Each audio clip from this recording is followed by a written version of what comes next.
तो प्लीज़ संस्कृत से चैनल में आप सभी का हार्दिक स्वागत अभिनंदन करती हूँ। आशा करती हूँ आप सभी स्वस्थ होंगे, मस्त होंगे और अपने आगे की लक्ष्य की ओर उन्मुख होते हुए अपनी तैयारी में निरंतर लगे हुए होंगे।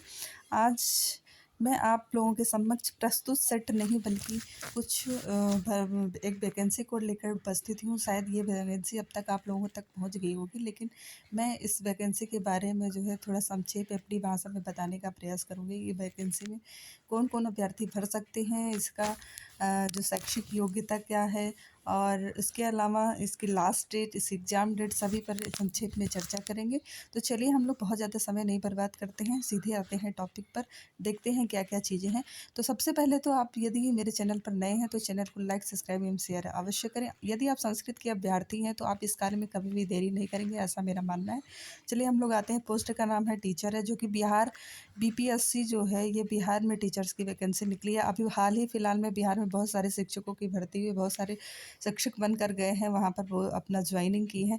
और यहाँ सबसे बड़ी जो अच्छी बात है कि तुरंत फॉर्म भरा जा रहा है और तुरंत पेपर हो रहा है, इससे बड़ी खुशखबरी कोई हो ही नहीं सकती। तो चलिए हम लोग सबसे पहले देखते हैं। पोस्ट का नाम टीचर है, पोस्ट ऑफ टाइप जो है वो गवर्नमेंट टीचर है, प्रकार ऑनलाइन यानी ऑनलाइन भरा जाएगा। चलिए अगले पर जो चीज़ें इंपॉर्टेंट हैं, यहाँ पर भी देखिए लोकेशन बिहार यानी बिहार में आपकी नौकरी लगने वाली है। चलिए अब एज लिमिट देख लेते हैं हम लोग, ठीक है। यहाँ पर हो गया। फिर इम्पॉर्टेंट डेट्स देखिए, 10 तारीख से आवेदन शुरू हो गया है और आपकी जो लास्ट डेट है वो 23 तारीख है, यानी 23 फरवरी को इसकी लास्ट डेट है। एप्लीकेशन मतलब जो आप फॉर्म फिल करेंगे उसकी एग्जामिनेशन डेट 7 से 17 के बीच में आपका पेपर हो सकता है, ठीक है। उसके बाद फ़ीस पर आते हैं तो आप अनरिजर्व हैं, ओबीसी हैं या अदर स्टेट के हैं तो आपको 750 रुपये पड़ेगा। और महिला है, पीडब्ल्यूडी हैं, एससी हैं, एसटी हैं, तो इन लोगों के लिए 200 रुपये पड़ेगा। तो फीस भी कोई बहुत ज़्यादा नहीं है। यदि आपके योग्यता रखते हैं इसमें फॉर्म भरने की तो अवश्य भरिएगा। चलिए अगले डिटेल पर आते हैं। एज लिमिट क्या है? एज 18 साल और मैक्सिमम आपकी एज 37 साल होनी चाहिए। आगे देखिए रिक्वायरमेंट 2024 क्या है। शिक्षक भर्ती नियमावली के मामले में 9/12/2022 को शिक्षा मंत्री प्रो चंद्रशेखर विभागीय उच्च अधिकारी साथ बैठक हुई। उस बैठक में चलिए ये हमारे काम की चीज़ नहीं, फिर हम लोग आगे आते हैं, योग्यता पर आते हैं। 1 से 5 तक के लिए वैकेंसी है। 1 से 5 तक में क्या है, न्यूनतम 50% अंकों के साथ उच्चतर माध्यमिक अथवा इससे समकक्ष प्रारंभिक शिक्षा शास्त्र में 2 वर्ष का डिप्लोमा अथवा न्यूनतम 45% अंकों के साथ उच्चतर माध्यमिक, यानी कि जो आपका जो हाई स्कूल इंटर है ये न्यूनतम जो है आपका 50% होना चाहिए, ठीक है। इसके साथ और डिप्लोमा जो है आपका कम से कम 45%, 2 वर्ष का डिप्लोमा होना चाहिए।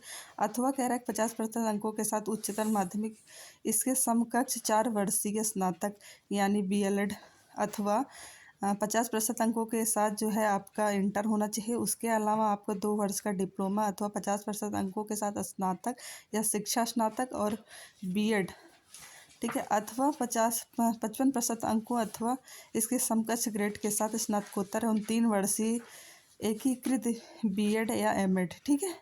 चलिए अगले उस पर आते हैं। देखिए जो वैकेंसी है वो 3 टाइप्स की हैं। एक है 1 से लेके 5 तक, फिर दूसरा है आपका 6 से लेके 8 तक और तीसरा है आपका 9 से लेके 10 तक और जो चौथा प्रकार है वो आपका 11-12 के लिए।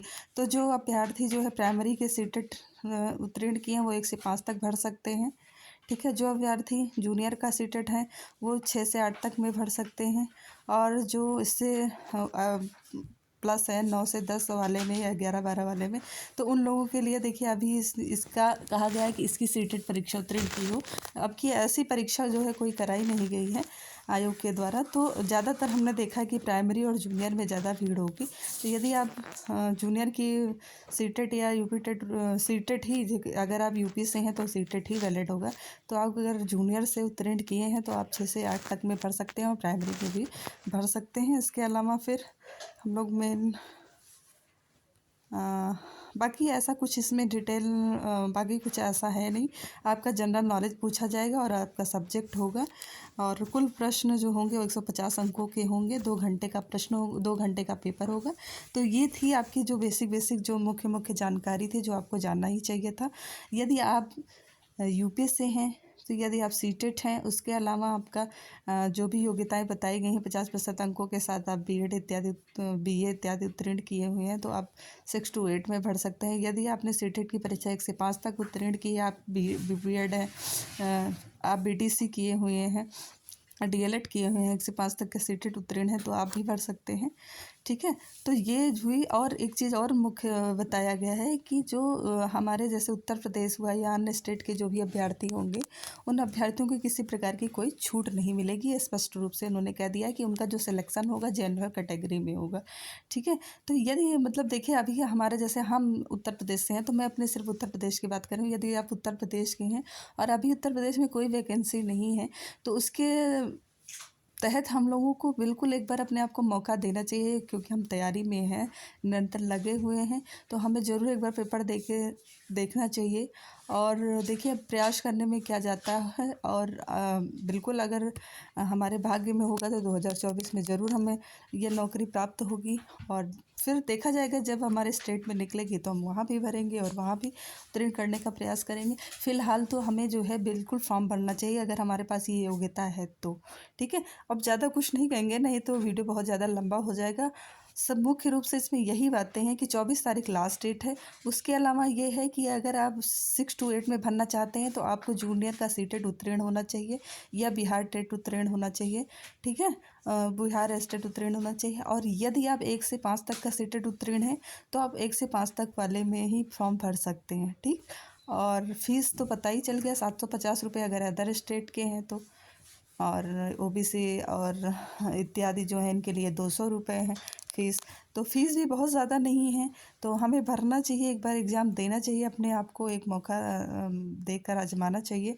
और देखिए तुरंत का तुरंत कार्य हो रहा है तो हमें कोई देरी नहीं करनी चाहिए इसमें। और चलिए इसी के साथ वीडियो को समाप्त करते हैं। आशा करती हूँ कि आपको मेरी जानकारी पसंद आई होगी। यदि आई है तो चैनल को लाइक, सब्सक्राइब एवं शेयर करें, कमेंट बॉक्स में कमेंट करें।